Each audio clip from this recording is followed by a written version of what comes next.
teman, kita bertemu kembali ya teman ya. Ini kelanjutan video saya yang kemarin ini ya teman ya, yang mau masukkan benih ikan. Ini benih ikan udah kita masukkan. Masuknya semalam ke kolam ini jam 6 semalam. Nah jadi jam 6 semalam ini 25.000 ekor ya teman-teman. Jadi setelah 24 jam ini memang belum ada kita kasih makan ini ya. Inilah sore jam 6 inilah kita mulai beri makan. Nah, pertama dia diberi makan di kolam ini setelah 24 jam. Ini udah 24 jam. Tapi sebelum saya beri makan, saya harus ambil sampel airnya. Nah, saya mau ambil sampel airnya dulu ya teman-teman ya. Kita ambil dulu.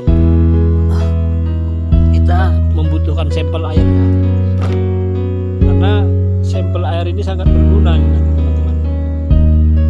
Dari sampel air ini nanti kita bisa mengapakan ikan ini. Nah seperti ini. Kita masukkan ya teman-teman. Oke.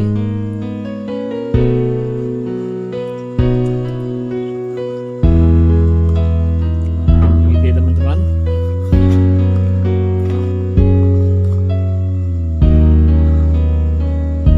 Jadi cara mengambil sampelnya ini memang begini. Kita dari ini ya teman-teman ya. Ini kita ambil.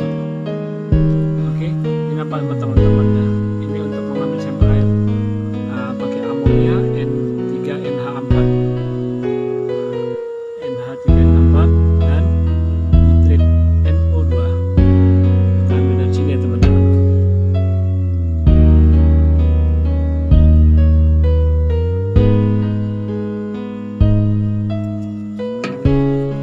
Ini sangat penting ini teman, sampel airnya sangat penting bagi kita.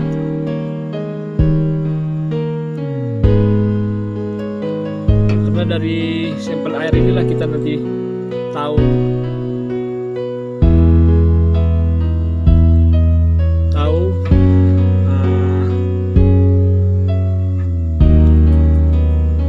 sehat atau tidak ikannya nanti untuk ke belakangnya itu, untuk ke depannya. Beberapa menit ya teman-teman ya. Kita tunggu beberapa menit agar netral dulu dia. Jadi kalau sudah kita ambil ini sampel air, ini sampelnya ini tak boleh hilang teman-teman, harus disimpan ini. Nah, dari sampel inilah nanti bisa kita ketahui ke depannya ikan ini sakit,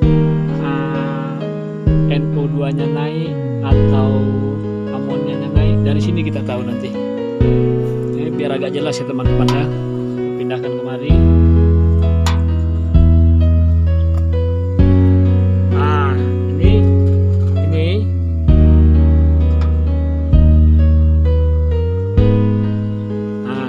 Ini posisi air seperti ini. Ini netral ini teman. Netral ya, ini netral. Ini harus disimpan ini. Harus kita simpan di sampel airnya ini, sampel airnya ya. Harus kita simpan. Nah, nanti kita selama perawatan ikan ini sampai dia sampai mau panen lah. Dari sampel air inilah kita nanti bisa tahunya amonia ikan apa sebab tak bisa makan. Dari inilah awalnya. Ikan tak mau makan, ikan makan tapi dia mati, ikan tidak bergairah makan dari sampel inilah. Jadi ini sampel ini tak boleh hilang ini ya teman ya. Ini untuk perbandingan. Oke lah ya teman-teman. Jadi ini mulailah kita beri makan. Setelah kita cek itu air, mulailah kita beri makan. Setelah kita cek air, baru udah kita ambil sampel, udah kita simpan sampel untuk perbandingan, baru kita beri makan. Ini pertama sekali di kolam ini kita beri makan makan nih teman. Ini 25.000 ya teman-teman.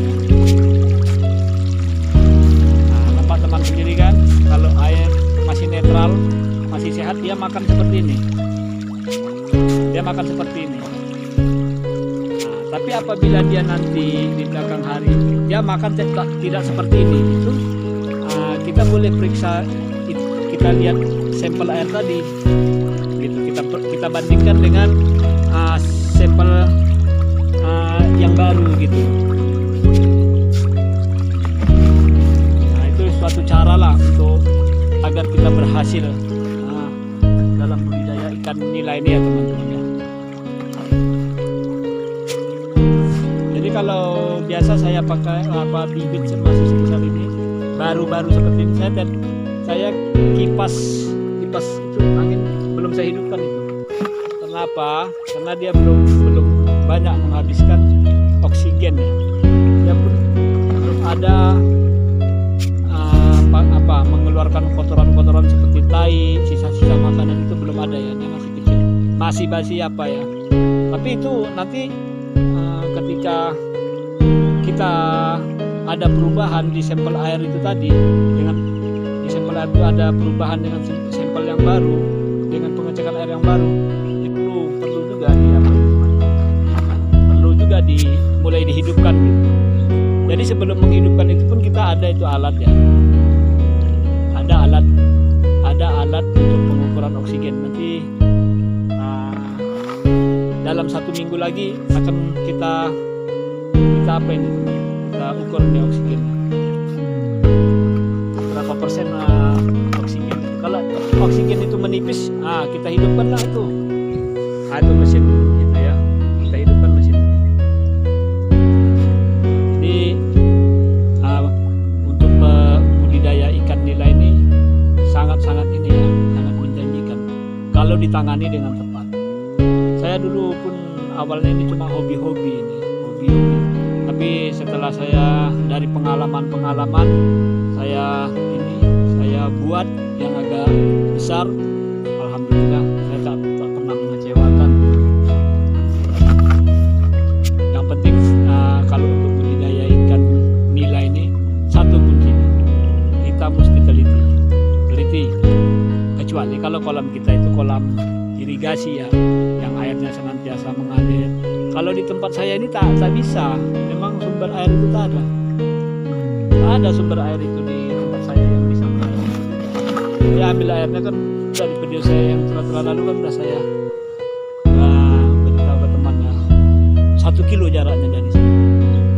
Jadi memang ikan bibit masih benih sebesar ini perlu juga dia itu air baru masuk gitu kan. Walaupun kecil kita upayakan, memang ada kita upayakan. Kita pun ibaratnya air yang masuk walaupun sekecil itu pun kita upayakan ada masuk untuk pendingin lah, untuk pendingin atau untuk sirkulasi lah. Untuk air ini temannya, ini bukan air dari saya ambil yang jarak 1 kilo itu, bukan ini teman. Ini air PDAM ini yang saya ambil ini untuk apanya aja, sirkulasi. PDAM ya, ini air PDAM, bukan air dari parit sana yang kita ambil dari jarak 1 kilo itu tidak. Kalau kita ambil air yang sudah dinetralkan, apanya seperti ini.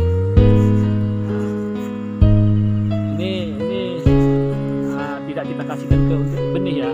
Kalau sebelum masuk benih untuk diinapkan di sini boleh untuk benih ini. Ini awalnya dulu air yang dari sini pun air yang dari sini yang dari benih ikan ini, air dari sini awalnya. Air dari sini. Tapi setelah dia semalam sore jam 6 semalam bibit benih dimasukkan, saya langsung pakai pipe. Jadi kalau untuk mesin kipasnya teman ya, kita pakai ini, pakai yang kalau untuk ini ikan masih benih kita pakai 1,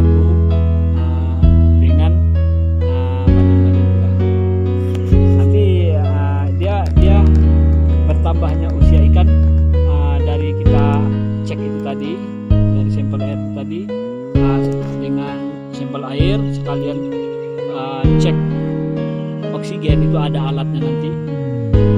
Dengan bertambahnya umur itu akan kita terapkan apabila oksigen tidak ada di atas 4 atau 4 ke bawah, kita akan tambah satu lagi. Kita tambah satu lagi, jadi dia pakai 2. Itu pun belum tahu. Apabila nanti dia usia bertambah lagi, kita bisa bahkan kemungkinan kita bakalan kita tambah gitu sampai 3 sebagai contoh ya teman-teman ya. Sebagai contoh saya ada pakai di ikan yang di kolam yang mau panen, karena saya 1 bulan lagi akan panen gitu. Panen itu 3, saya pakai 3 ya.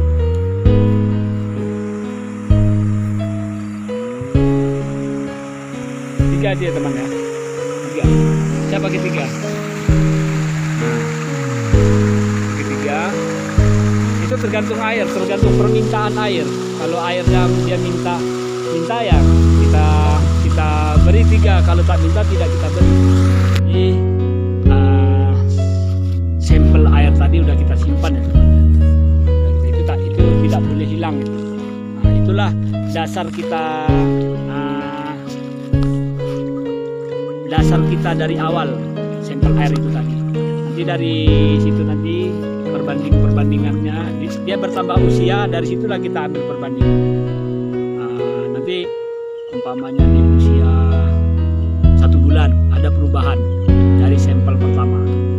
Kalau bisa kita atasi dengan obat kita obati. Saya biasa pakai obat itu tetes tebu, pakai kalau saya bilang itu obat ada satu jenis namanya, dia macam udah tetes tebu juga, tapi dia agak masam, namanya sipu ya, ada pakai sipu. Jadi kalau seperti kotoran tai itu biasa saya setelah usia 3 bulan saya pakai itu untuk menghancurkan kotoran sisa-sisa tainya. Saya pakai ini teman, ada obat itu. Saya beli, dia butir-butir putih seperti tawas, ada itu. Nanti saat saya membutuhkan obat itu, nanti bakalan saya tayangkan videonya ya teman-teman ya.